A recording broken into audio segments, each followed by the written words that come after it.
Huh?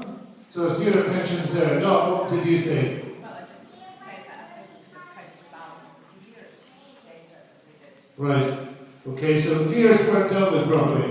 Please. Yes, Scotland was too nice. We should have a powerful woman. Too nice. Who believes that the campaign was too nice?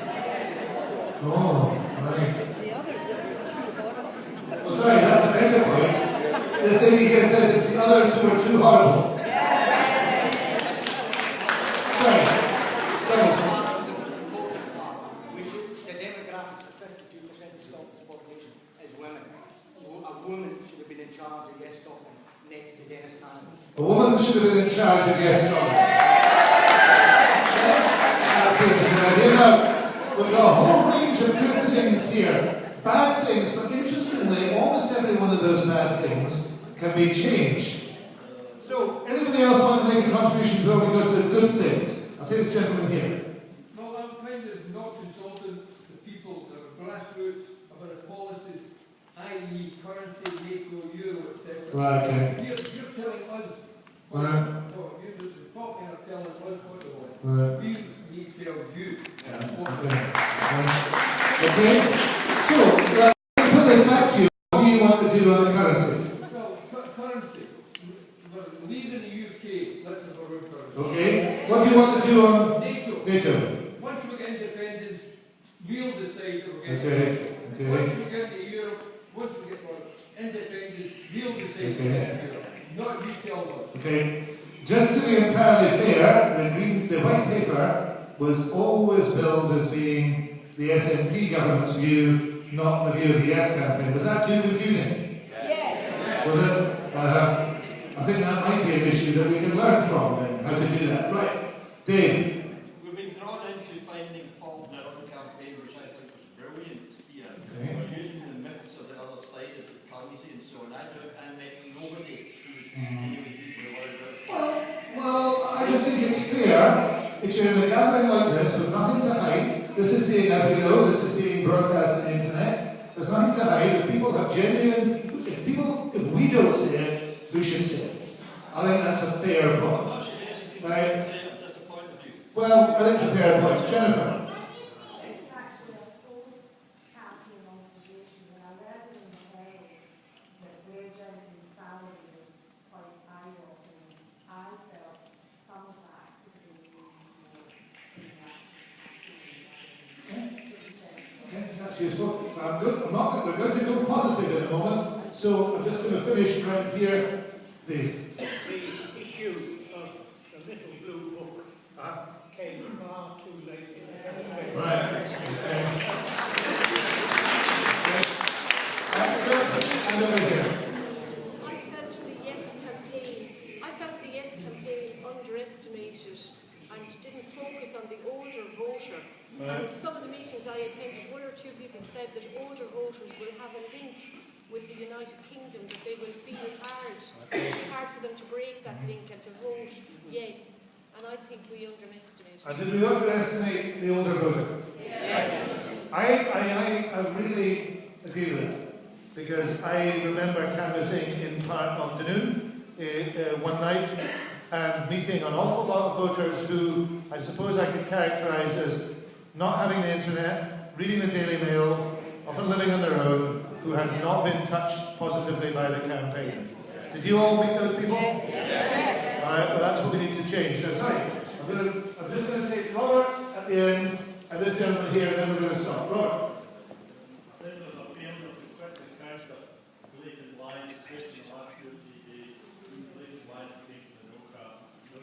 Yeah, it's okay. I've got it here. It's okay. Right. So you're not rebutting quickly enough. Did people feel it was too slow? Yes. Gentleman here.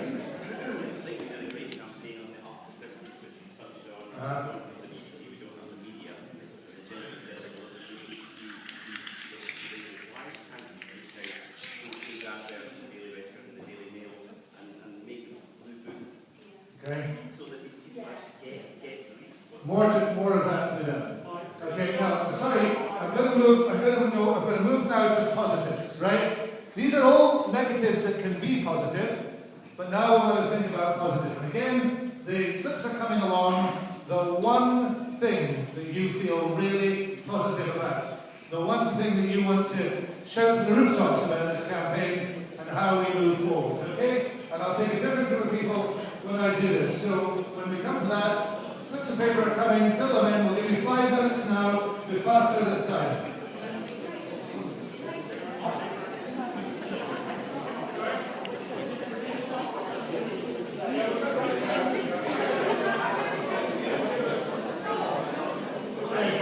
Okay, summarize it. Okay.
Everybody had a chance to fill it out on paper.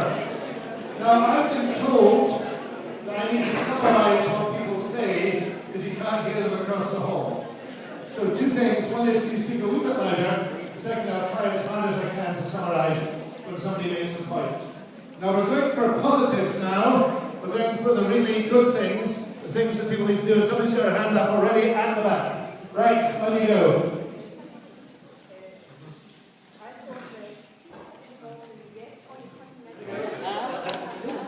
People involved in the Yes campaign developed more of a social conscience.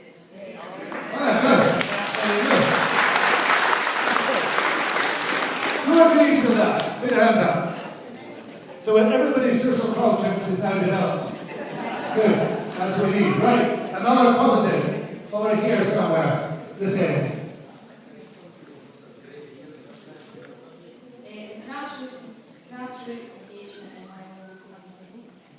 Grassroots engagement in the local community. Who can give me an example of how that's worked in the local community? This gentleman here. Well, actually, it's working all over Scotland. For example, where we come from, there was Yes Celtic, there was Yes Ballingery, Yes Cohol, Yes Argyll, and it's spread all over Scotland. But what's necessary, it's got to be orchestrated.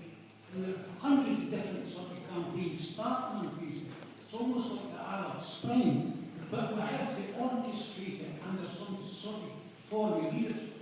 It's a bit better than the Arab Spring today, but I get your point, absolutely. Orchestration campaign. I'm looking for a real difference in a community that's something's changed. This lady here. I'm mute, my name's Tracy. I have to say what the biggest difference I've noticed is the politicising of the islands. The youth in particular. Young people getting politicised. Sir. The hope that we can deal with that is something that's what I've got to happen, but nothing will get it. I think anything's to come, so that's for me the hope. Good, hope. Do people believe, here's a really important moment for us. Do we all believe that? 100% it's going to happen? Yes. Everybody put a hand up. And everybody who's watching this, every single person in this room believes independence is going to happen. Great, that's fantastic. Let's go along here and see who's here. Another beauty has got it all today. Councillor Strong. I'm just going to agree with Tracy. There's an amazing involvement of young people, not just on social media, but actually coming out and meeting up with everybody. Great, so that was a big strength of the campaign. Let's have another one from somebody. Who's got another strength of the campaign? Long here. I'm going to have to summarise this because I can't get in. Jennifer. Well, it's just about that gentleman from talking about the need to organise grassroots.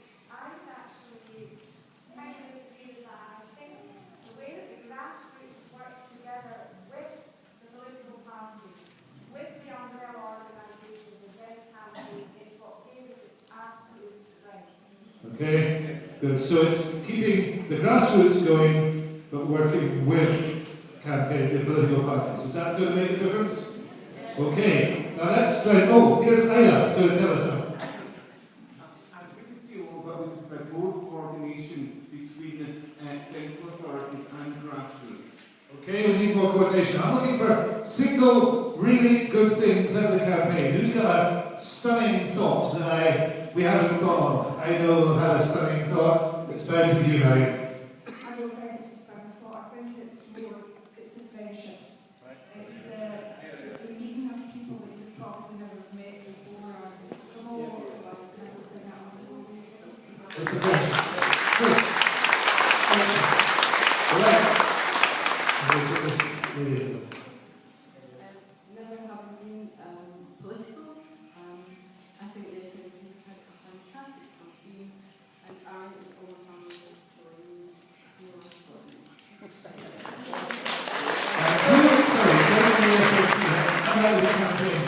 Other thoughts of coming out of the campaign? Oh, right, that's a good one. What do you say? Regaining the democracy again. Regaining the democracy. I think that one needs to go near the top there. We've now got democracy back. Right, another thought, something entirely different. Well, here. I think the power of information being accessed and even historical speeches that some of us believed, like Craig Murray speaking for Yes England about the invasion of Iraq. Many people believed the propaganda, but now with information so readily available in all ways, we're more waking up to a realisation of what we can achieve by the honesty and finding out the information that's factual and not believing the doctrine of big business that put certainly pressure on in the last week. Big business put so many people under pressure. It was non-democratic to tell people, workers, how to vote. Right. I don't know if people noticed during the week that when a couple of businessmen in England said that they thought that the UK should withdraw from Europe, they were denounced by the Tories and Labour. So I think they're beginning to get a taste of their own medicine now, the thing that they've done. But it used to be illegal in the United States for a business to tell those who work for it how to vote. Maybe it should become illegal again for a business to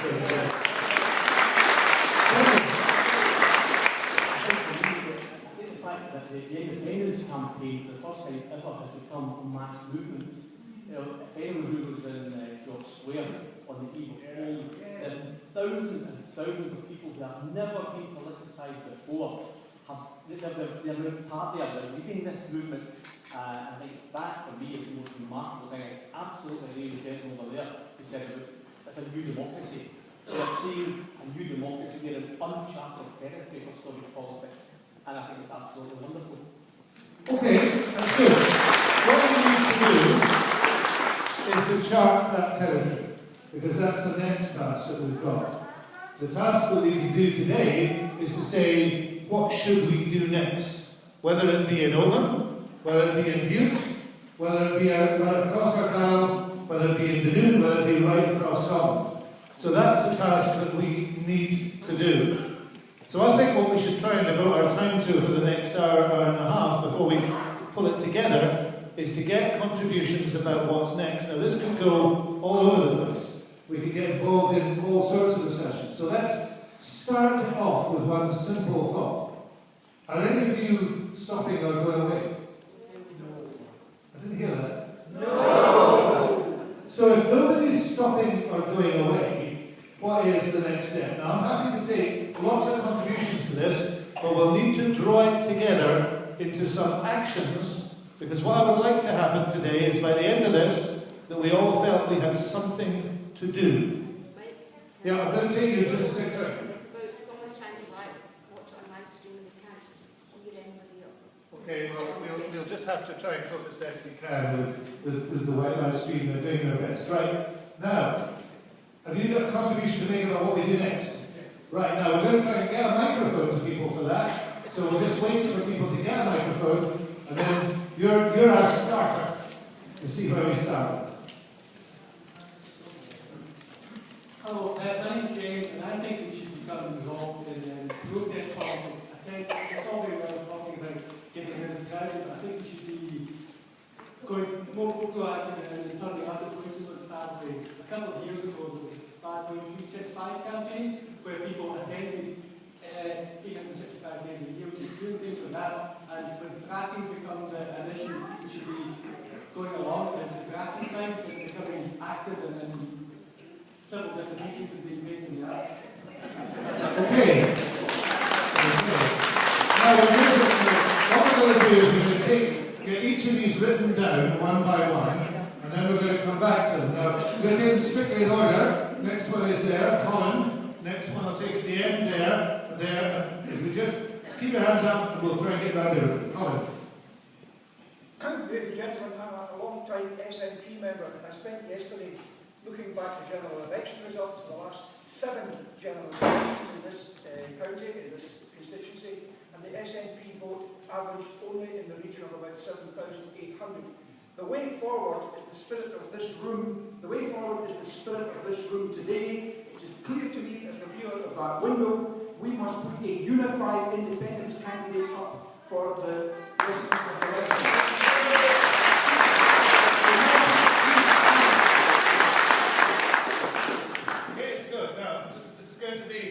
Get the microphone to you, right? So we'll start this block here, then we'll move to that block, then we'll move to that block, then we'll move there. That makes it easier. Right, you said. Very good. Okay, I think many of us agree that the mainstream media is a big problem. I think we have to develop our own alternative media. I think starting to resort to refuse to pay a TV licence.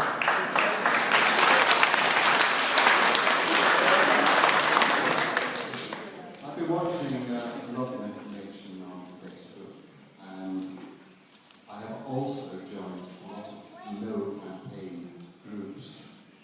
And one thing I've noticed is that there's not one single person on one no campaign group after the 20th of September. They've gone back to sleep. But they're the people that we need to get on side. So one way or another, we've got to get across to them. I like the previous suggestion of doing something about our own media, because we don't actually have an unbiased media that we can depend on, apart from the Sunday Herald.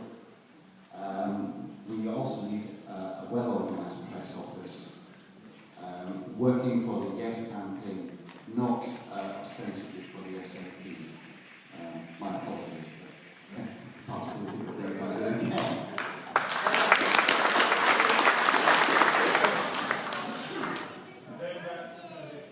Hello, I'm Linda. I've got 2 suggestions actually. One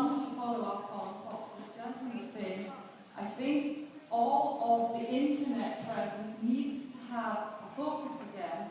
Now, I don't think Yes Scotland particularly provided that focus, but we need to create it online immediately.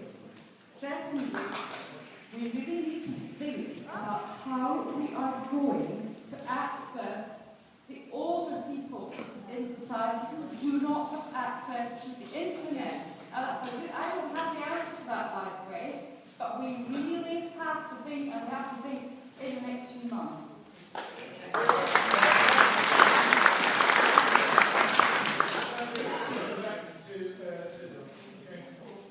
Sandy McQueen from Dunoon. Personally, I'd like to see a Yes shop in every community in Scotland, and thereby I would think it could furnish all sorts of information out to everyone, and that could be, I don't know, it would be, I hope it would be supported by the Scottish Parliament to give all the information down to that and pass it on to the communities.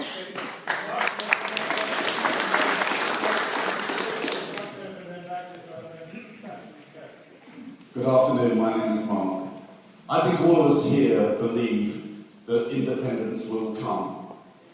But from a strategic point of view, I think we should keep independence as much as possible within these rooms, because strategically, I think that we will put the electorate off if we talk too much about having another referendum too quickly.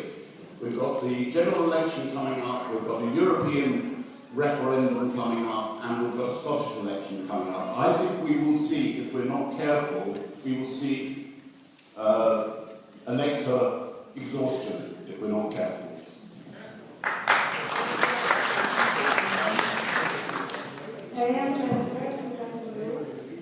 It's following on from what Linda was saying about engaging with people who may have voted no. I just want to let a little idea that I am developing in my mind, which is I used to run discussion groups in Dunoon, which were really general topics. But I can see an opportunity to start one again, and it would be around the subject of the media in the UK. And that has been a big problem, as we all know. So gently introducing at the most grassroots level and hopefully accessing people who have been undecided or even voted no to come along to these discussion groups. Because I'm non-aligned to any political party, no one can accuse me of trying to follow some line other than that the media is biased.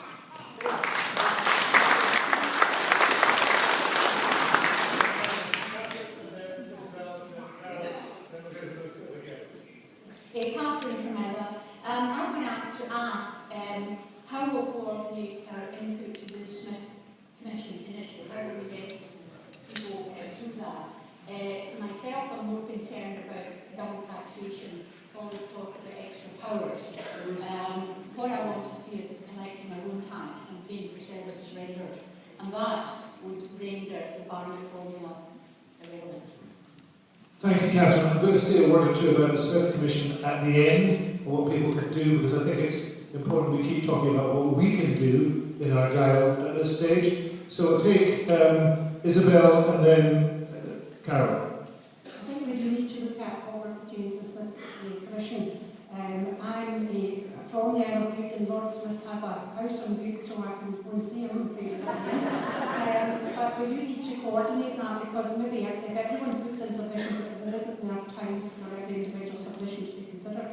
In terms of moving in the activities of a group like this, we had 60-hour meeting in Bute, and we abandoned the plan we had to let everyone say how they're saying, divided into groups per table, and we put out sheets for people to give suggestions to. And that might be an option for people this afternoon, is to make suggestions. But the other thing we have to concentrate, as well as the direct action at Faslane, and I'm for it with 365 hours a day, 1 week as a councillor. But there's also, as other people have said, there's the general election. We must get a good, strong candidate to unseat the weak Liberal Democrat MP of Argyll.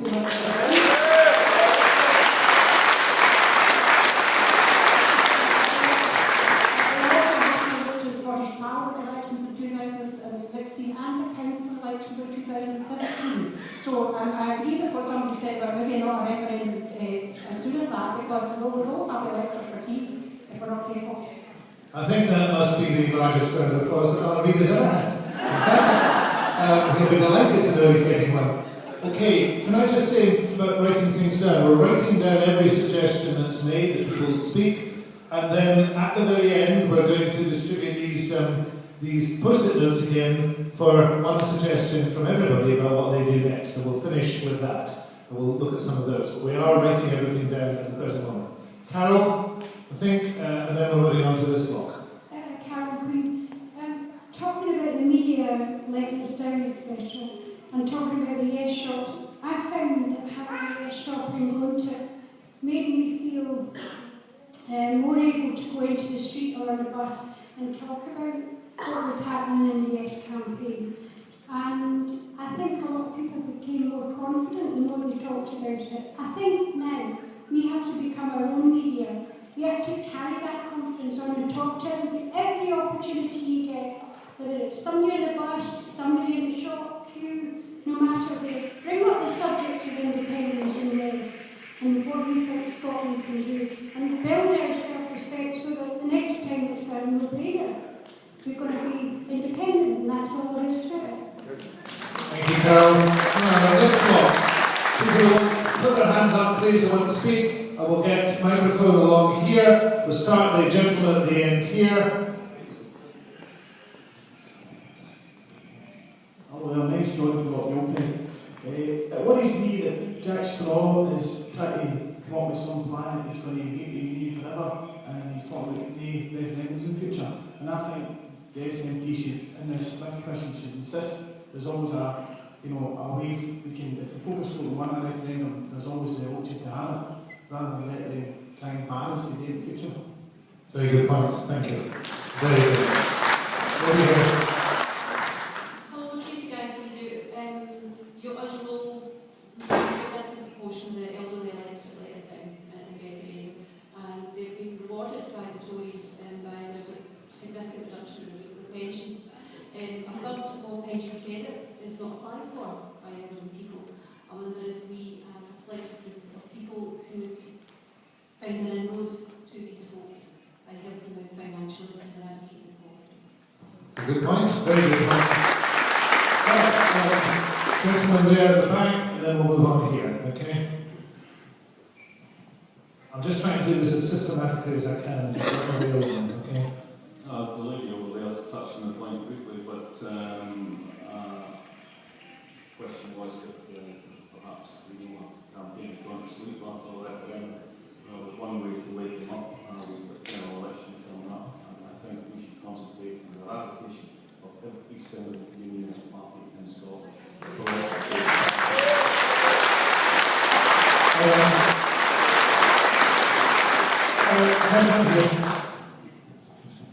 Now those who still want to do on this side, just show please.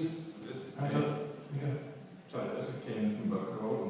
I think in fact we're underestimating the power of the internet here, because I don't believe this meeting would have happened unless to the internet. I don't know how many people here have the internet. I'd like to show of hands, please.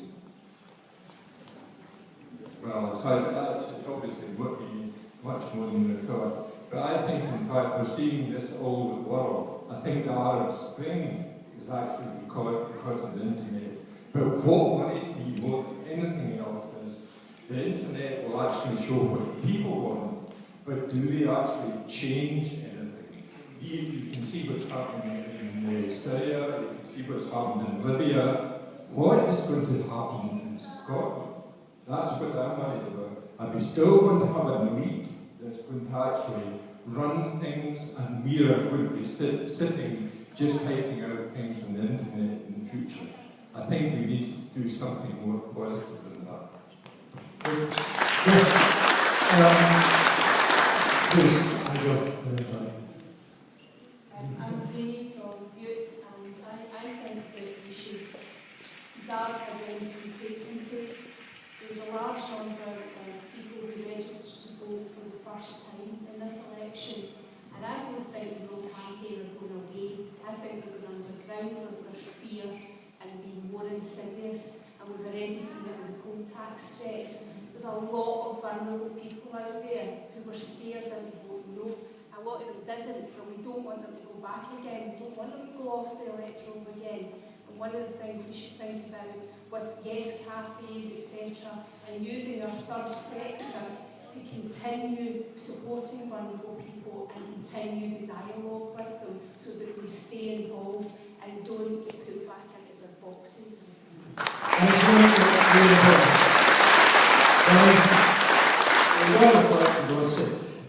We found out about the press, just how they can change things. Well, we can change things by not buying particular press. And I think at the moment, a lot of editors looking at the circulation, saying, you know, if you look at I believe that Scotland Sunday circulation has increased purely the fact that there's one paper came out in favour of the Yes campaign. And I think if you look at the papers that you're buying, I mean, even if you like to buy the Daily Mail on a Saturday because it's got a good TV paper, ignore it. Buy the Radio Times or whatever else you want to buy.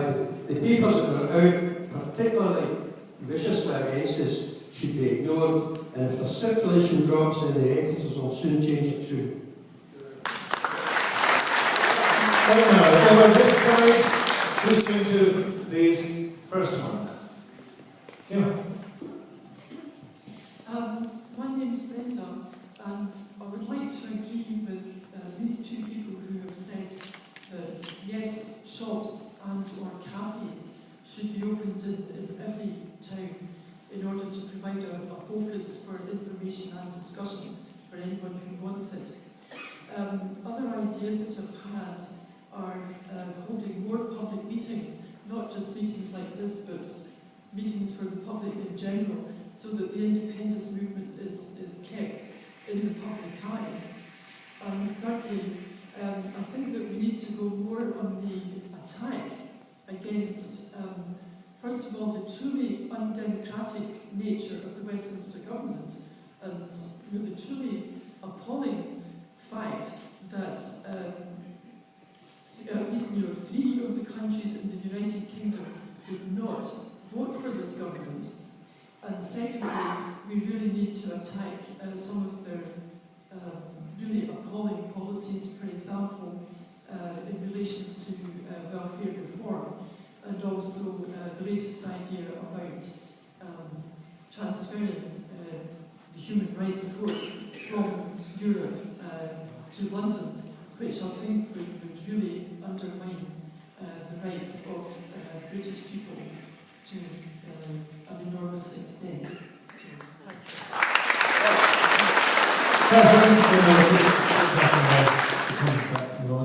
Hello, my name is Catherine Roker, I'm from Oban, and I agree with most of what's been said around the room completely. For the last 2 years in Oban, we worked towards having a yes shop, which was one of the best things that we did. We worried about the finance and all these kind of things, and we didn't need to worry about anything. It was absolutely brilliant. It brought lots of people together, it brought lots of discussion forum together. But one of the things it did do as well, it gave us a really cosy feeling. Now, I'm not saying we were all too cosy, but we talked to each other a lot. And we had a lot of public meetings to which a lot of us came, and a small amount of no voters came. What I really am interested in, who has got the solution to speak to these people that are not engaging with us?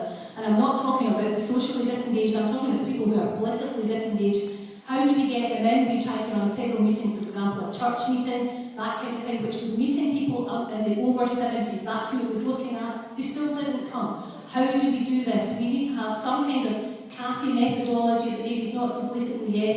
We need to infiltrate, sneak in, I don't know, but we need some kind of system for doing that. And we talked about that 2 years ago in Oban, and we still didn't manage to do it. Someone must have the solution, and it's not too based on the internet. That's what I'm looking for.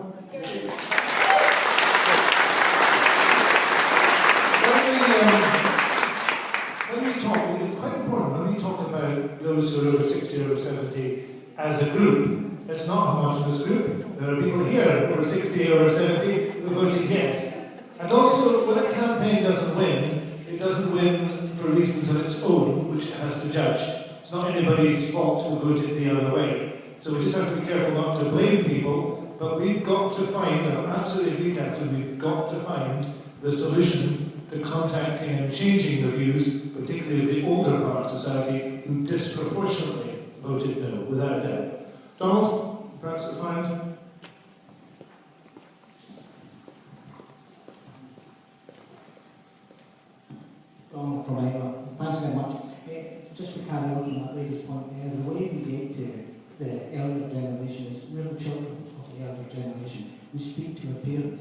and visit them in the homes, and we talk to them, and we talk to them gently and get more people on the doorsteps. We can only win on the doorsteps, not social media, anybody else.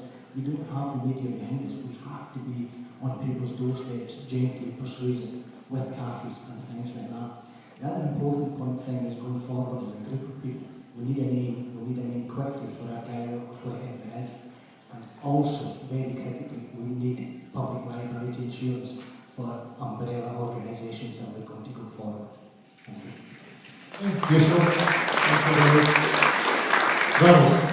Another Donald. Hi, Donald from Campbelltown. I just want to say 3 things about the Smith Commission. Well, we've got the SNP and the Greens on one side, and then we've got the red Tories, the blue Tories, and the yellow Tories on the other side. There were 3 parties involved in the referendum on the yes side, that was the SNP, the Greens, and the SSP. They should be involved as well, but not been included at the moment. Another thing I'd like to say is there were so many groups involved in the campaign that we can't just give it back to political parties. We need to open up to Wellington Independence, Radical Independence, all the different groups that were involved in fighting the campaign. And thirdly, I want us not to go, alright, let's get ready for the next campaign. I want us to go into the Smith Commission and absolutely grade them to bits and get every single power we can try and get out of them, rather than just give up and come away with something nothing, you know.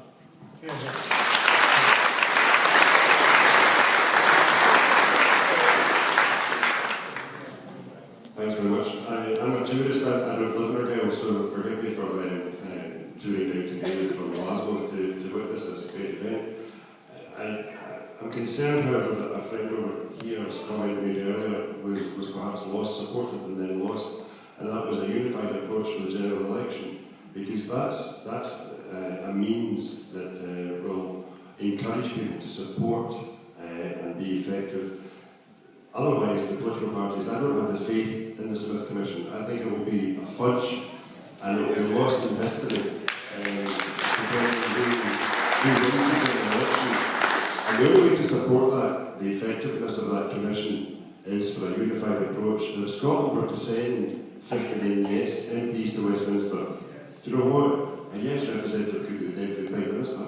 And there you get no voice. And that to me is the way to do it.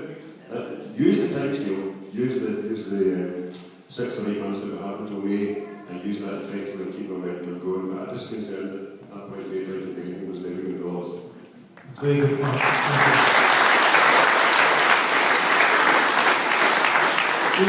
We'll draw these together at the end, and I don't think anybody's going to lose that point because it's a very important one.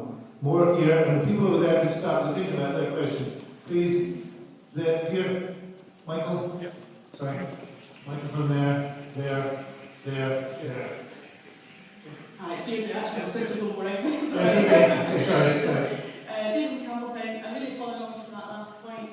I would like the independence parties to come together at a higher level to actually draw a list of candidates where one person stands in each of the constituencies for the general election, taking on the mantle of where they've come from, we want to go to as an alliance. So we can get all 59 seats to the independence candidates because we can't afford to split the vote at all. Whereas I think on the other side, it would be very hard, I think, for Tory voters or Labour voters to vote the other way. I think it would be very hard for them to do that. The other thing I just wanted to mention was, again, it's about that name. Some people taking up the mantle of 45%, which at first I could see was really strong, but I do think it's quite divisive for people who want to go into the campaign. I think we need a really good name like Yes Alliance or something like that. Hello, my name is David Adams-McGill, and I'm from Lochgilphead, and I don't usually need a microphone. I'd like to think a bit more positively about all of this, and I would encourage everyone in this room to think and behave like they already live in a Scotland that is at least 45% independent.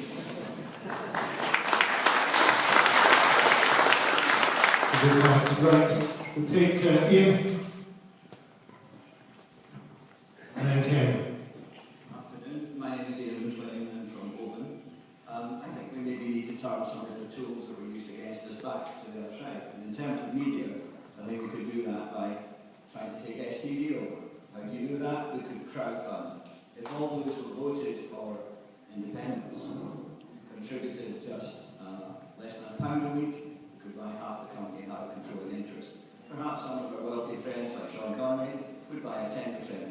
So if we combine crowdfunding, combine wealthy people, it's possible we could buy an SUV, and there we have, without reinventing the wheel, a mechanism to portray back to them, to the people of Scotland and the people who we find hardest to communicate with on television. Thank you very much.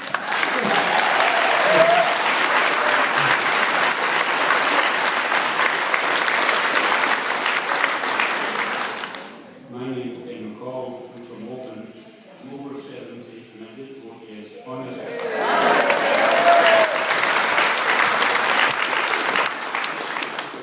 I'm hearing about the problems that older people are supposed to have in accessing the social media.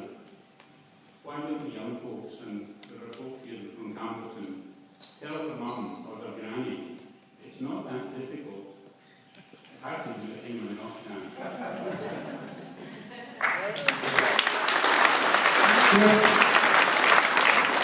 I think we just want here just one more. Here, Michael, right at the front, down in front. One more in this block, and then we'll move into this block. So those who are ready to start asking questions, get your hands up. Hello, I'm from Clare, Owen, and I am 82, and I can assure you that nobody in this room will alter my conviction. I would also like to point out that I think we can, at this very moment, do something positive to get us freedom, and that is to approach everyone in authority, for example, our SNP leader, and ensure that we go for a massive of independent politics, because I feel that if we go for depot maps, they will never agree to it. And I think if we stick to attaining depot maps, they will grow. And in the end, we will get what we want, freedom. Thank you. Start back here and work our way along. Okay, quite a few people in this group. Let me go. Thanks. I'm Martin, and with my wife Anne from Campbellton. And I say that because within the context of I'm 60, and it's the first political party that I've actually joined, and my wife joined as well. And it's important. It's important because I'm saying that as a 60-year-old, and here suddenly I am an active person. What I'd like to think about is empowering the grassroots. We're talking these grand schemes, but how do we actually make the timid among us able to do things more readily? And I would ask, for example, the SNP and other people to give more guidance to make it easier for us. For example, the gentleman earlier said about the BBC. Yes, Anne and I are positively thinking of not renewing their licence. So, there's some guidance to make it easy for us to do that, to make it easy for lots of people to do that. We certainly have stopped shopping in Tesco because of the negativity from there. I think we could seek some guidance there about the companies that clearly coerce people into a negative vote. And I also like to say that I think by our actions, our small actions as well as our large actions, in trying and attempting to make Scotland a better place, that's the way in a post-campaign era I think we're in, that we actually by our actions say we are a part of a better Scotland because we are actually contributing to a better Scotland. Thank you. Thank you very much. Yes, whoever's closest by and has their hand up is the next one who gets it. Hi there, my name's Grail, I'm from Argyll. I know it probably seems a bit too soon for many people, but I think we should actually think of a date for the next trip. We need a target, because all the movement's going to get lost. People are going to dissipate away if we don't have a target to work to. Thank you, Derek. Good afternoon, my name is Derek, I'm from Oban. I'm a convener of an SNP branch, and I think we have to change the way the political system works as well. And as convener, I have said any member of any independence party is welcome to our branch meeting. So we're giving you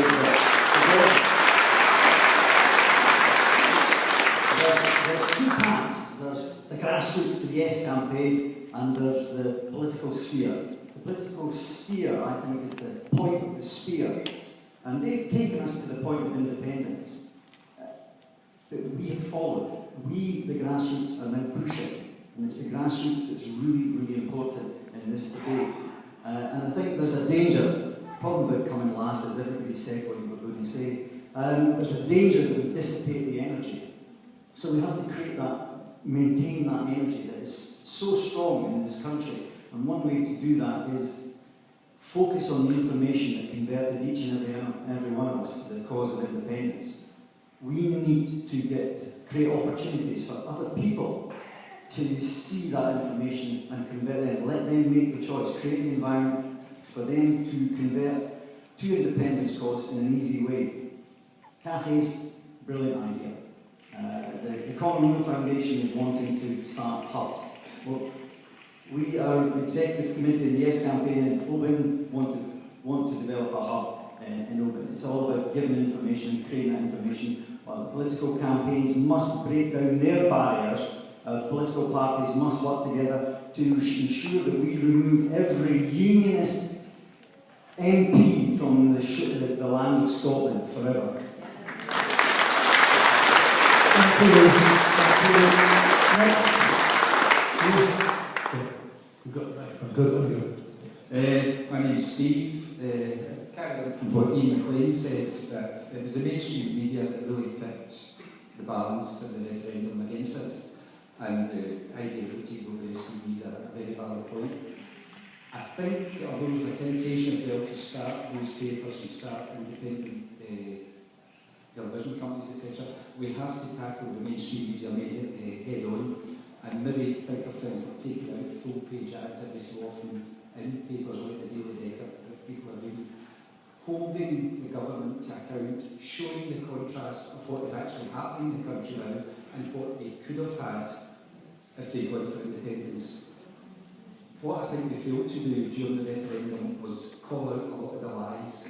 When some of the major politicians get a chance on television, they didn't take that opportunity to say, look, what Gordon Brown stood up and said just yesterday was a blatant lie. This is a proof that that's a blatant lie. I think we have to do that. We have to convert the people who voted no for misguided reasons by showing them the truth of what's actually going on. We don't have to put propaganda. We only have to take out adverts showing the truth of what's actually happening and let the people know the difference and what they could have had if they'd voted yes and given them the opportunity to do that.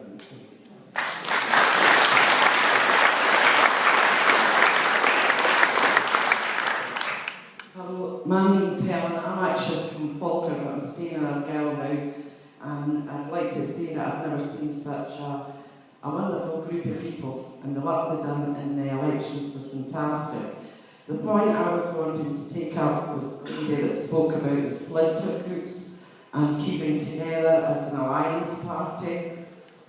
Well, I think we should follow Tommy Sheridan's advice, and I got it on Facebook, that in your local elections, vote for the man you think is the best person for your ward.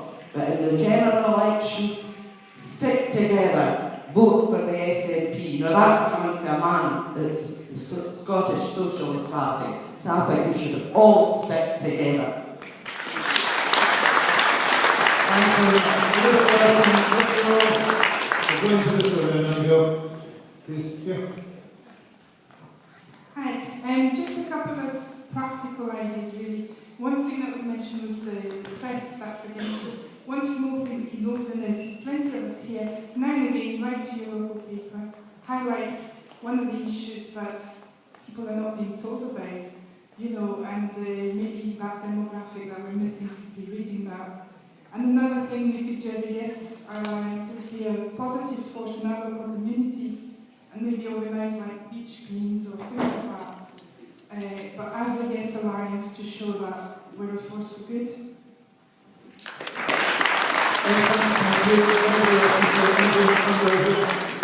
No, Nobody else in the front row? Lady here. We're now starting back again, but I'm not going to go right round again, but there's some people who never got a chance. Sorry, the lady there. Yeah, she still has it. Sorry, we'll come to you in a second.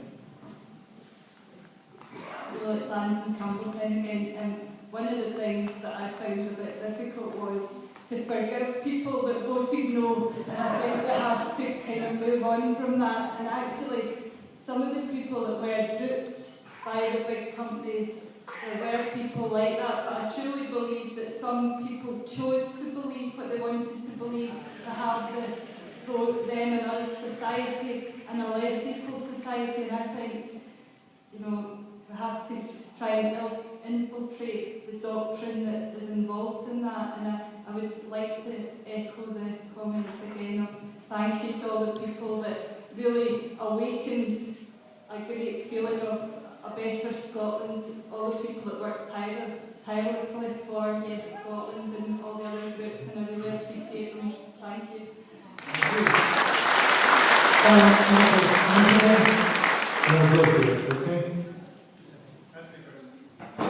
Right, people are just realising they want to, so here, that's all. I'm just following on from Catherine's point about local action.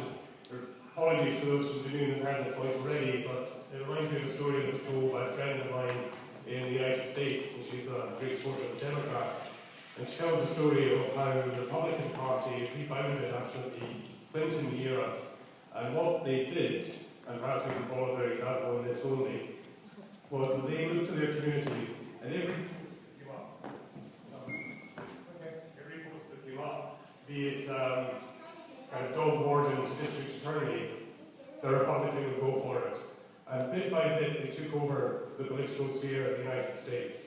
And we have an opportunity in Scotland, with the 45 plus, to do that. And we can be looking in our own communities, be it community councils, PTAs, development trusts, local authorities, and the parliaments, and just bit by bit, make sure that these positions are occupied by people of independent mind. Okay, good. I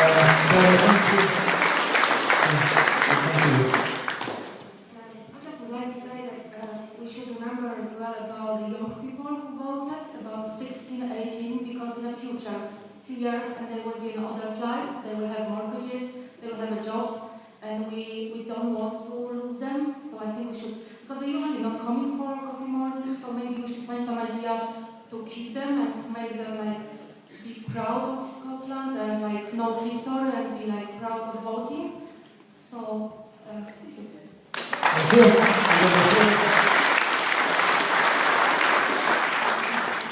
Stand up so otherwise you won't hear me. I'm a Scottish granny. My family were some yes and some no, and they from South Uist, from Fife, from Argyll. I've been a member of the Green Party for almost 30 years and a peace activist. In talking about the elderly, can I say that in fact most elderly people in my mind have learned the internet and use it, particularly Skyping, families from all over the world. I think there might be two reasons that the older people have not voted yes. One is because of international socialism and the belief that they do not want a secular kind of nationalism that could be fascist. And the other is that they have not believed the economic arguments, and not because they're sitting at home just fear out of their minds, but because they have made their voice known, and that is what we have to do, is to get out to them, to show that I have never voted for nationalism, because I believe in internationalism and I believe in socialism. I will vote SNP at the next election. Hooray!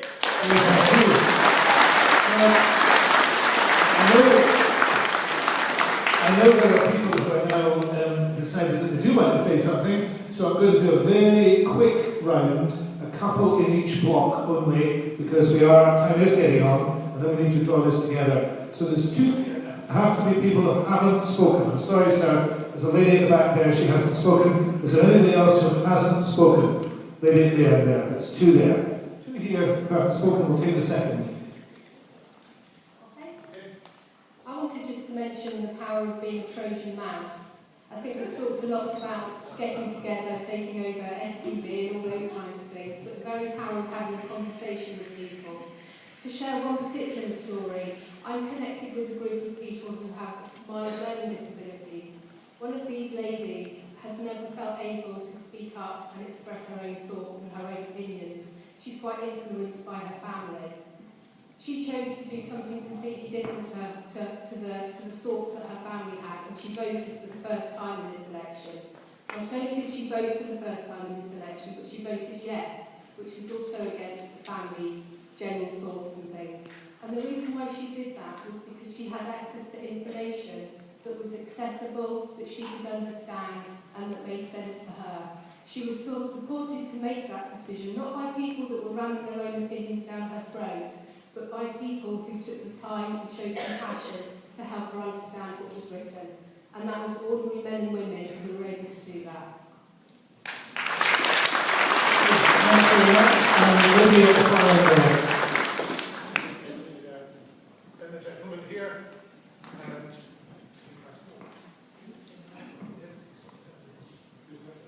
so, lady there, gentleman there. We'll have a lady here. Break my rules here.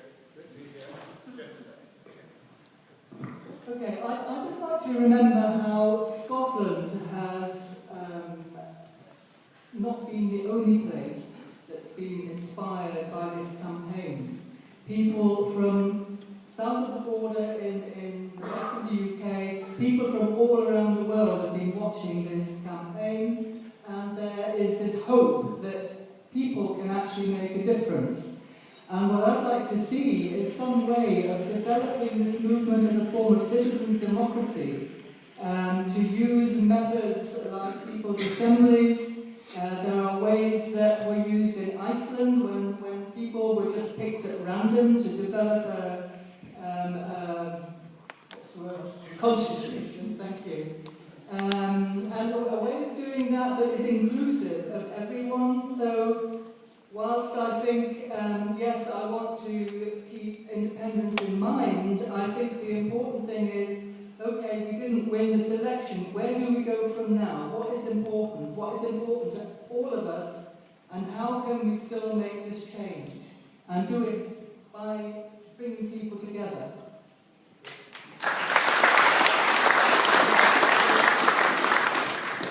Hello, I'm Neil, I'm from Tarbert.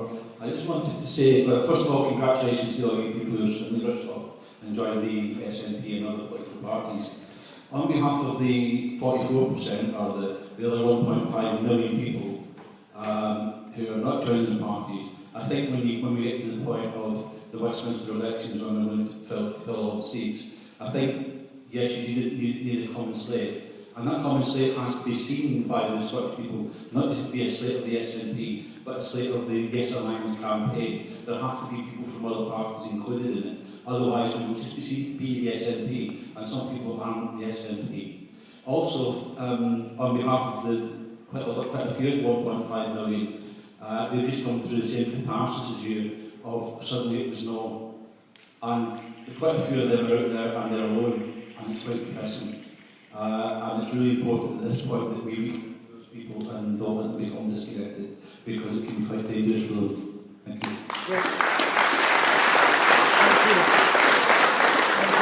Thank you very much. Lady in the front there.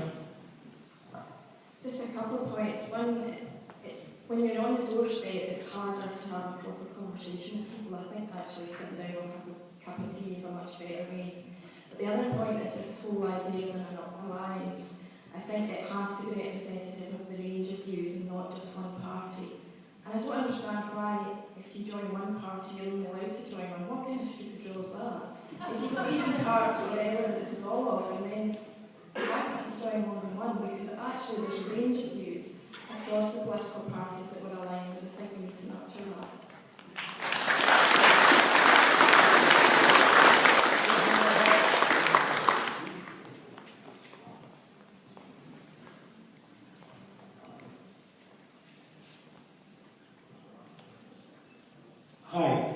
just like to say that one of the most immediate things that we should be thinking on is the fact that there's a general election in May or whenever it is, and the three mainstream parties nailed their colours very firmly to the mast. Now, for years, SNP for years, and I was a young man and voted for the Liberals way back when it was David Steele and Joe Byrne when they had the federal idea. And what I really think is very important is because of the 45%, there was obviously a lot of Labour voters, a lot of Liberal voters, despite what the leaders and what the parties are saying, must have voted yes.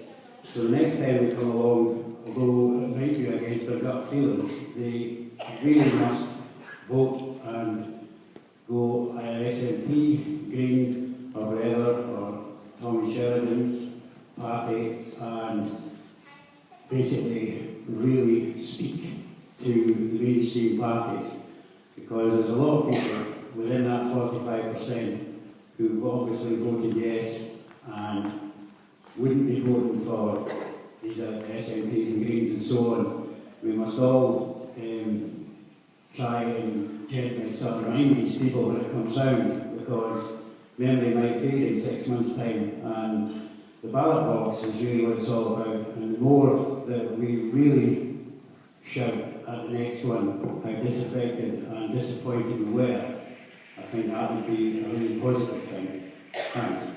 Thank you very much. I know that the ILA people are now having to go, unfortunately, so we're going to start to draw things together, but we'll take a couple of people here, a couple of people over there, and then see what we can do. Thank you, Michael. My name is Ian Sanderson. I'm from Tarbert. I'm much heartened by all this talk of alliance, and there are a number of Facebook groups that have sprung up, called the Yes Alliance, and I happen to be the admin of one of them, which I like to do is get to do one of the bigger ones. And if you'd all like to come and join us, you are more than welcome. Secondly, Derek Bateman and Youthnet Scotland are going to be forming some form of company, so that it's not all dead on the media side. There was also a new one out this morning, which for the life of me I have been straining to remember it ever since I got here. But if you have a look at my Facebook page, it's listed on there for a start. And that's about it, thank you. Thank you. Anybody else in this group here? There's nobody pressing in this group here. Anybody else over there for the last contribution? The most recent one? Nobody else? Okay, let's try and draw. Sorry? Isabel, we're starting round again. You can say 2 sentences, of course. On you go, on you go. Hang on, wait for the microphone. It's important to realise that the general election is not fought on PR. It's first past the post. It's not like the Scottish Parliament where you can have a slate. We really need to unite behind one party in the general election. Okay, thank you for that. Now, what I intend to do now to draw us together for around 3 o'clock is this. Firstly, Elaine and I are going to try and react to some of those points. I've got 1 or 2 additional ones I want to mention. And then the post-it notes are going to go round again for the one thing you want us to do. And this is a bit like about what should we all do together? What's the one priority? And then we're going to try and put those together to see where we go. Elaine, do you want to respond to just 1 or 2 of these? Can I just, before we do, just symbolically stand next to Elaine here? I've been a member of the SNP since 1974. I know I don't look old enough, but I have been. The party has changed immeasurably in the last fortnight with all those members. There's vastly more members now than there were 2 weeks ago. And for my part, I've been party chief executive, I've been in MSP, I'm a member of the cabinet. I don't give a fig for what we did before. I think what we have to do now is to do things differently in order to work together to achieve.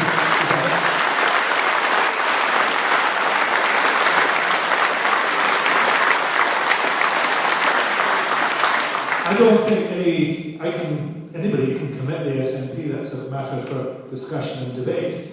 But I haven't heard anything here that I haven't sympathised with, and we'll see what transpires now over the next few weeks and months. Elaine. Yeah, I mean, absolutely backing up that same point. I can't speak on behalf of the executive of the Scottish Green Party, but we are absolutely a members-led party, and we have a national conference next weekend in Edinburgh. And one of the main debates that will take place at that conference next week will be how we go forward from here. Because the SNP has seen transformation in terms of membership, to something absolutely staggering. But for the Scottish Greens to have a membership of 7,000 people from 1,500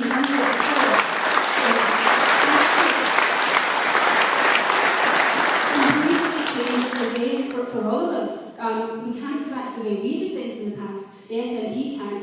Other parties have to think about how they go forward as well. And the one thing that this campaign has shown, and what's come out from this meeting this afternoon, is that we have to work together. We have to find a way forward that benefits the people of Scotland, not individual party doctrine, particularly looking towards Westminster. Beyond that, we have this discussion again, but certainly thinking about Westminster, those discussions need to take place at grassroots as we are today, within party branches, within party executives and at national conferences, which are all happening at the moment.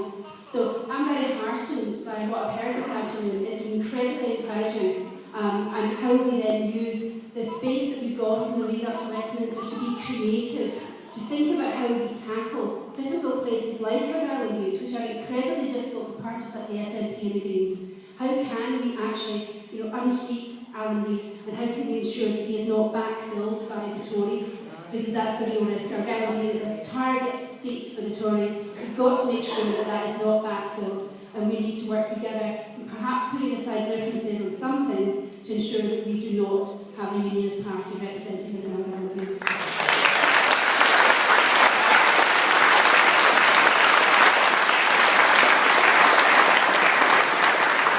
And that will be a discussion that needs to take place amongst the parties at national level and the parties at local level in order to find a way forward. And I'm sure that's what will be taking place over the next few weeks and months.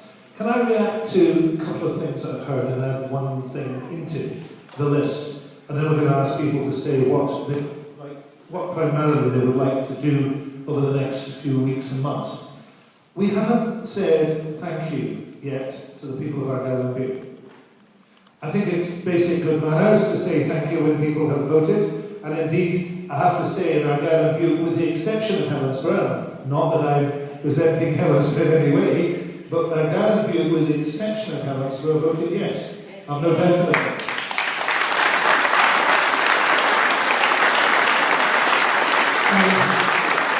And in some places, they voted yes in spectacular fashion. We saw that from the ballot box samples. Now, I know in some parts of Scotland, it's just a suggestion, they're putting a leaflet out, right around the constituency, that says, thank you very much for voting, whether you voted yes or no, here's the challenges facing Scotland now, here's the issues that we'll need to think about together, but Scotland has changed. And I think, given the enthusiasm and energy across Argyll and Bute, focusing on doing that between now and the end of November would actually be a very useful thing.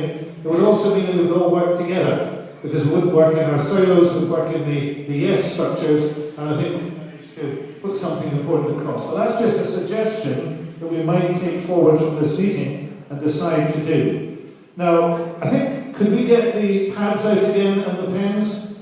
And what we'll do is we'll ask people, just a second, Jennifer, what we'll do is we'll ask people to write down one, or possibly even two, if you feel the spirit has moved you, things that you're going to take away from this that you want to do or you want to see done. I think there's no great distinction between them. These are the things that we really need to take forward from here, and then we'll bring those together and have a look at them. Jennifer.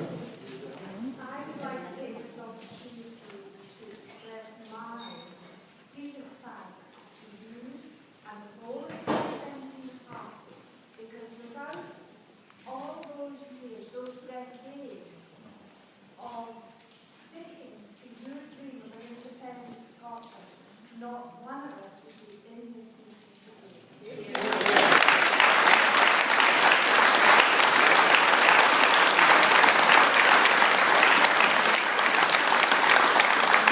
Well, thank you on behalf of the SNP, but I want to say in return, and I'll say some thanks later, it's great to see so many people have worked for that, and we're not finished yet.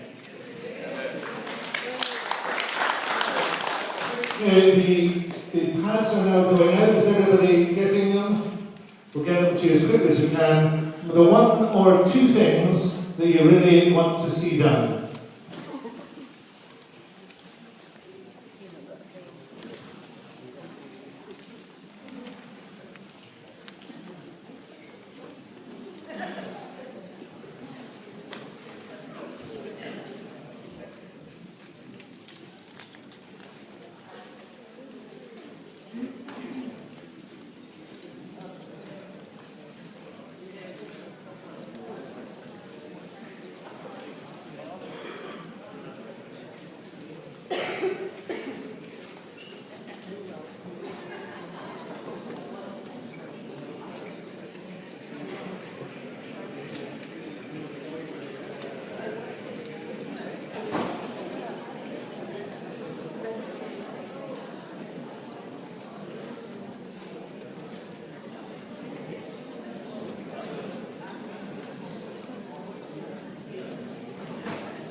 I think we were hoping to finish the back at 3.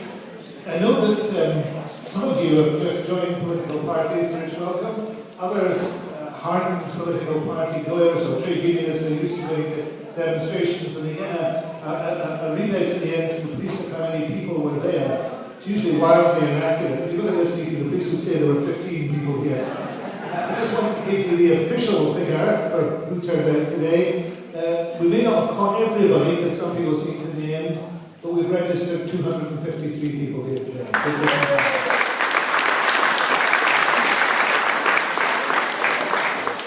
Okay, now, if everybody has had a chance, so there's 2 things that really they want to do. And we're going to collect them all in, of course, and look at them, but I'd like to hear from people who haven't spoken yet today, who are going to tell me about those 2 things. And unfairly, I might just ask some people, which is awful. So I'm going to start here and ask you. You there. Eve, are you going to tell me what you want to do?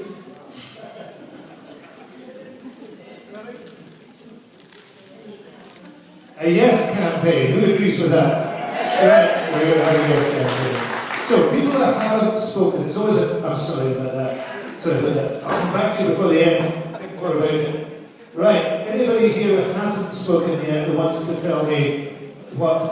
here's somebody here. Not shy or reluctant in any way. Alan. One of my fears, I've heard lots of people talk about getting MPs into Westminster. My worst case scenario, and I don't know much about politics, would be that we get loads of MPs elected to Westminster, and the Tories would then become the dominant party in Westminster, because Labour would lose that power.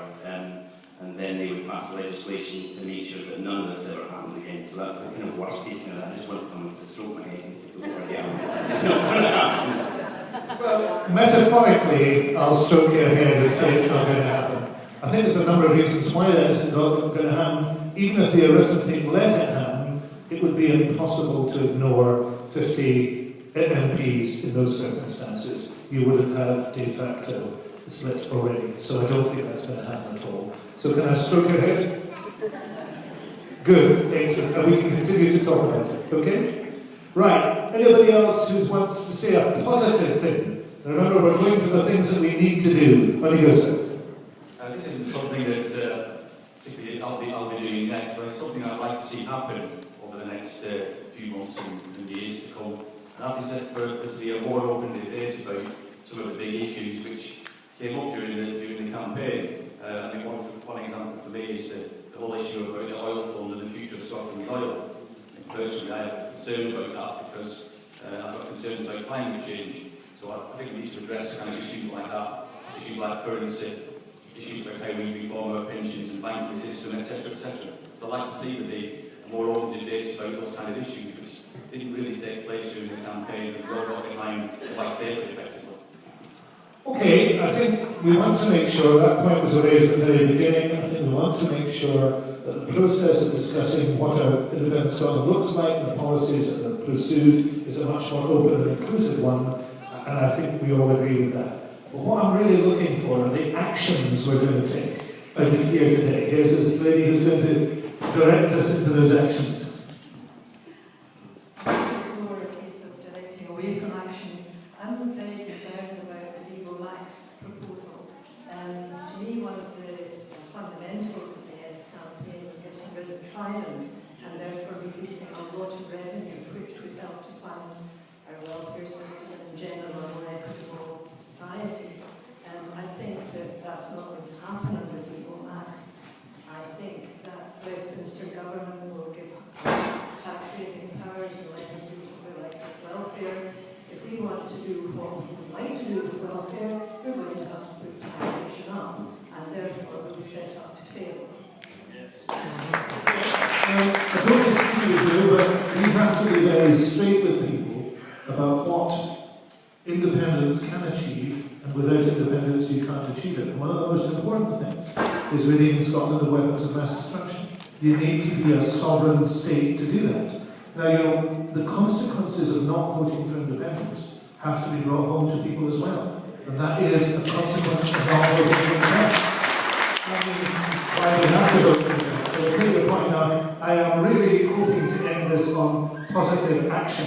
So I'm looking for positive action. And if anybody has their hand up and haven't got a positive action, put their hand down. Positive actions. Ah, hang on, I always know my wife is positive, so I'm going to ask her. Thank you. One of the things I'd like to happen now is for us to start to produce fact sheets that we can share amongst ourselves to give people the confidence when they're talking to other people, so that they know the facts about fracking, so that they know the facts about Trident, and they can talk to people from a very knowledgeable stance. Even when I was going around the door till afternoon, people were still nervous about putting their point of view across. We need to sort of have some sort of fact file that we can refer to, and we're building all the time. We need to encourage more and more people. We need to carry on educating people about what it would be like to be independent. Great, thank you.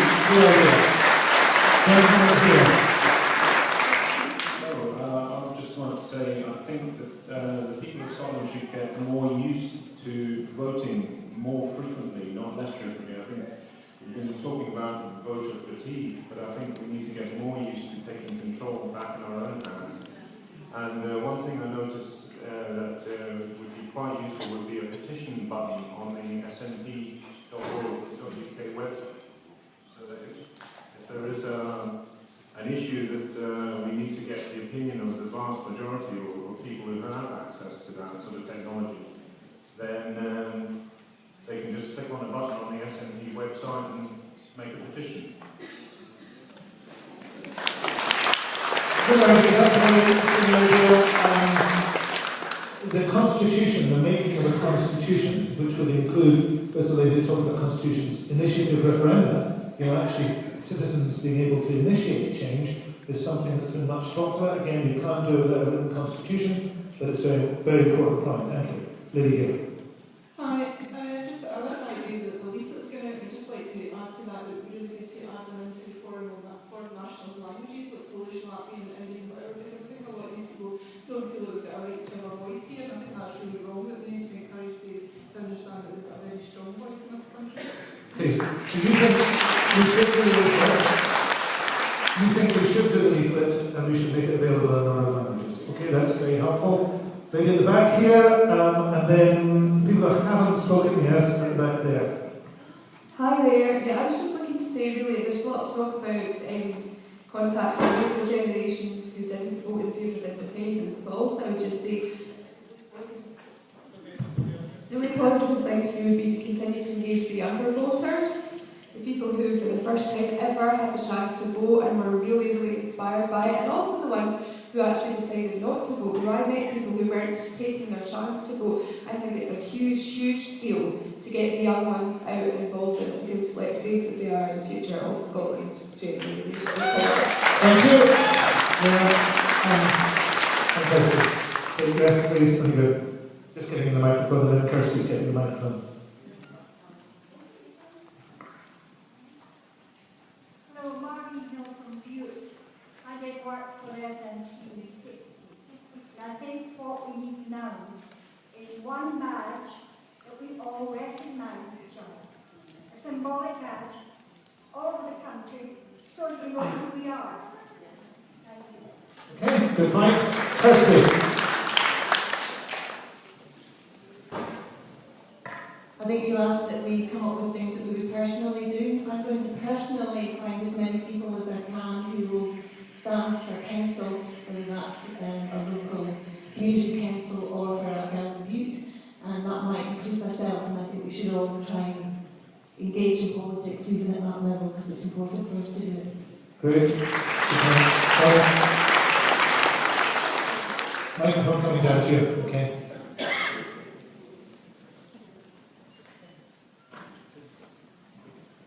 I would just like to reinforce the last point made about the community council involvement, and I would also like to say that everyone here today, I would suggest, should consider joint membership of all the organisations that are involved in the independence campaign, the SNP, the Greens, the SNP and the Socialist Scotland.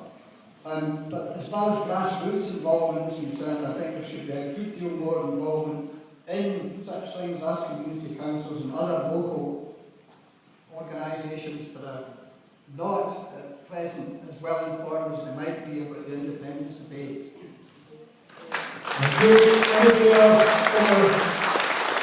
Now, ladies and gentlemen, now you have spoken before, but I'm breaking my own rules. The two gentlemen there, Robert and anybody over this side just coming to the end? Yeah, I know I've spoken before, but in context of local council elections, we have an election coming up, which is one of the first elections after the referendum, and that's in Ward 5 of Argyll and Butte, where Union claim standing against 3 unionist candidates. So I think you know self-identified here.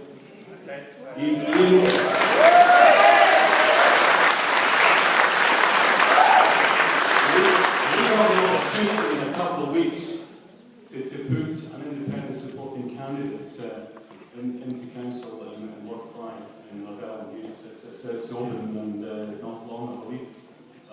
So even if you're out with the ward, it would be good to get some support within Argyll on the internet, just so we can start, if we need to go on to deliver an independent supporting candidate in the first election of the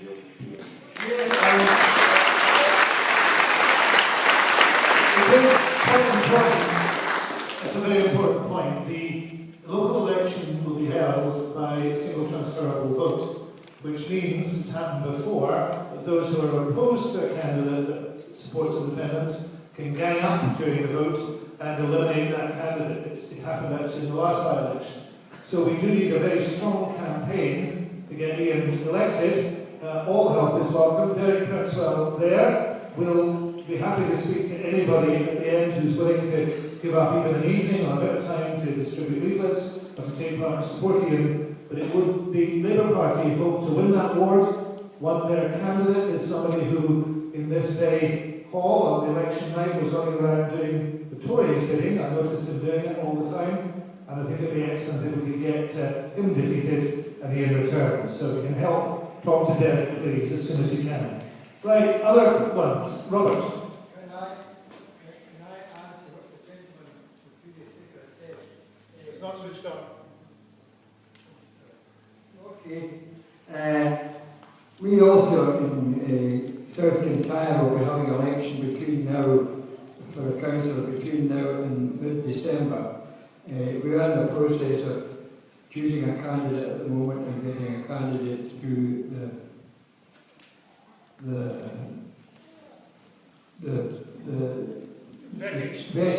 vetting process. So we'll be looking for all the help we can when that is fixed. So not just in North Lawn and Oban, there's going to be an election. The one in South Kintyre as well, and we need all the help we can get down there. Thank you.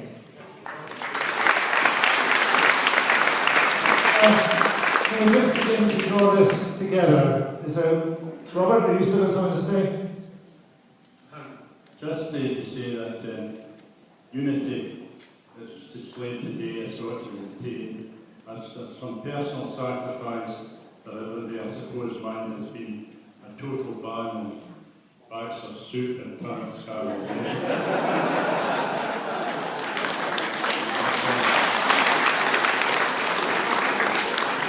As an appellant new council, I just want to endorse what has been said and all the support that even playing against the bad and every vote count.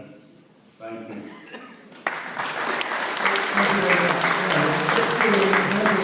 Still waiting for the last word. It hasn't spoken. Carol, you've got your hand up. If you'd like to take the microphone, I think you're going to be the last that we have. Right, okay, Carol.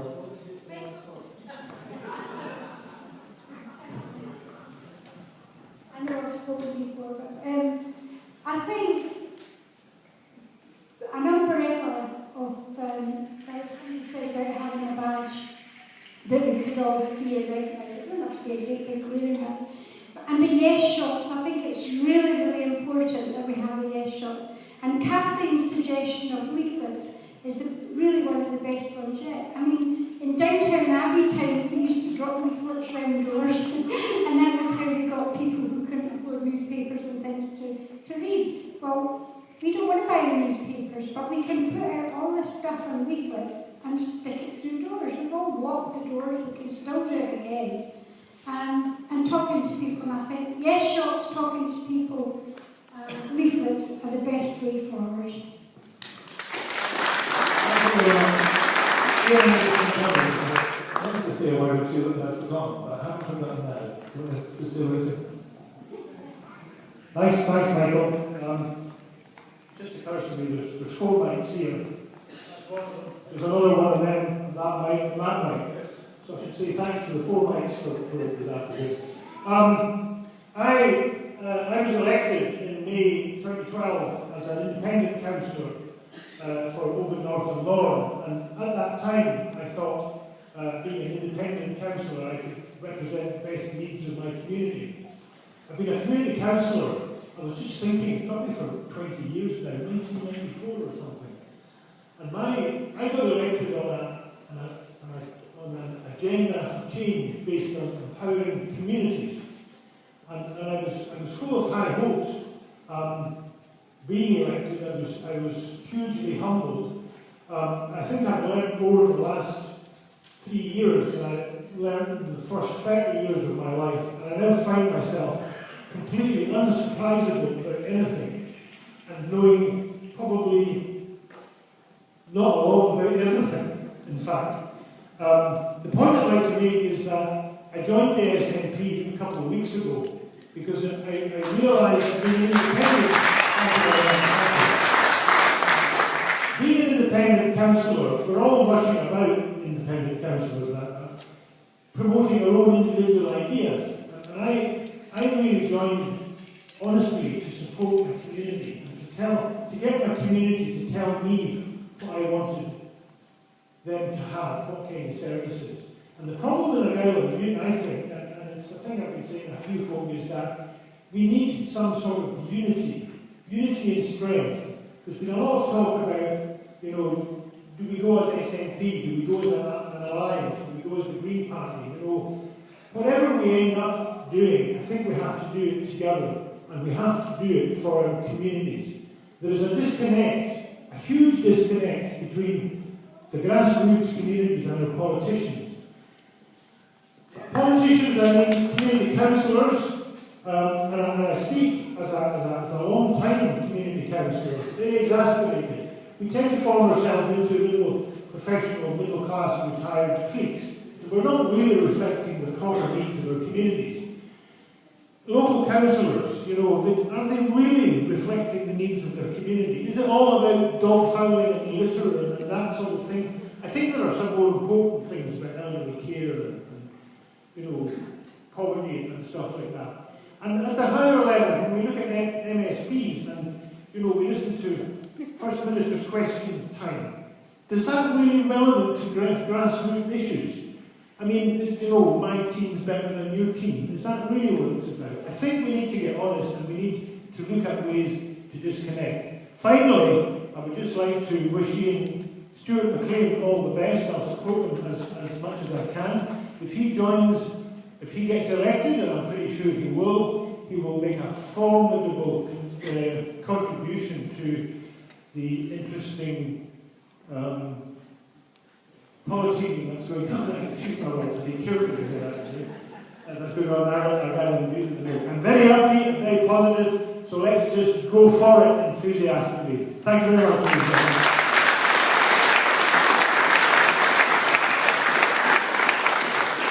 Thank you very much. Now, everybody's got that piece of paper in their hands with the two things that they wanted to do. We haven't got too many of them, but if they could be handed in as you go out, then we'll try and make some sense of them. We'll try and draw together what has happened this afternoon into a series of points which will circulate, and also try and make sure that we're encouraging local activity in every part of the area. If people want to develop their own shops, their own ideas, they're entirely free to do so, but if they do so with the support right across Argyll, I think it will make all the difference. I think we should also resolve to meet again as we get closer to the elections so that we can work out what we should do and how we're doing it, but meanwhile locally work in our own communities with as much central support as possible. I'm going to ask Elaine to say a word or two, and then I'm going to say a word of thanks to everybody who's been involved. But Elaine.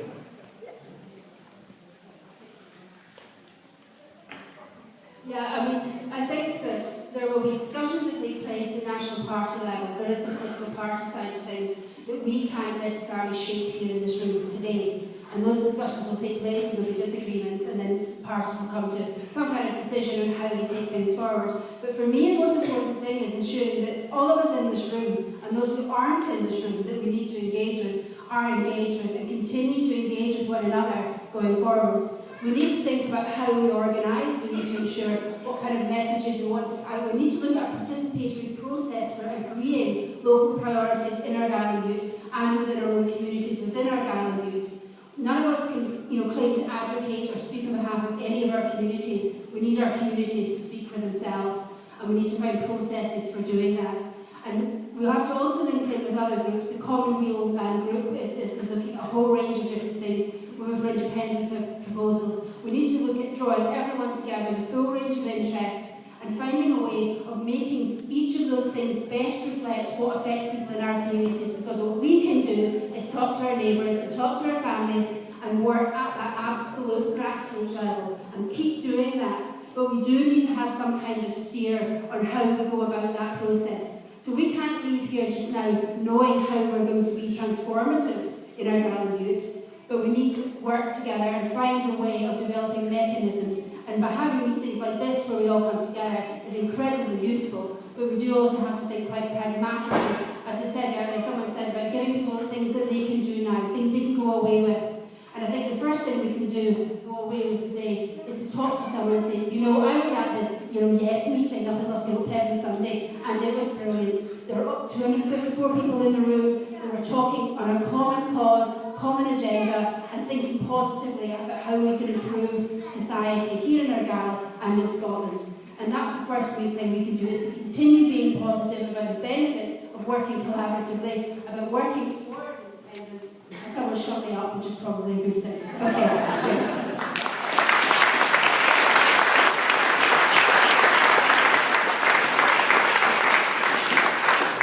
Elaine, thank you very much. Can I, before I just thank people formally, what we will do with the list that we've got here today is we'll create a Yes Argyll mailing list. We'll circulate a note of this meeting and some of the discussion that's taking place, and we'll use that as an opportunity then to look at things that we could do with members driving forward things in their area across Argyll. Is that okay? Right, so that's the first thing we'll do. I want to also say that I think we should, and I know that the political parties will want to, look at drawing something up which allows us to say thank you to the voters of Argyll and Bute, and if we do that, then perhaps we can circulate that for comment and then work together to put that out. Can we do that? Yes. Okay? And I think the third thing we should do is resolve that we will maintain our contact with this with a view to, once the parties have caught up with the people, and it always takes parties to catch up with people, once the parties have caught up with people, reconvening to look first of all at the election in 2016 and 15. Is that okay? Okay. Can I thank a number of people who have taken part in this? Can I thank David McDowell for live streaming this event? David did a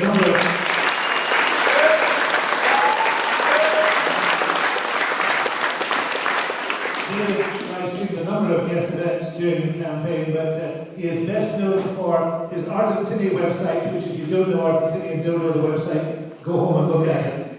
Can I thank Elaine for taking part? Can I also thank all the others from SSP, from Radical Independence, from Commonweal, from Women for Independence, all the groups that have come together to fight this during the last months and indeed the last couple of years. That is an alliance that isn't going away. That is an alliance in which everybody has a role to play, an equal role to play, and I think that is a huge step forward in Scottish politics. That is the type of realignment that many of us have thought about for many, many years.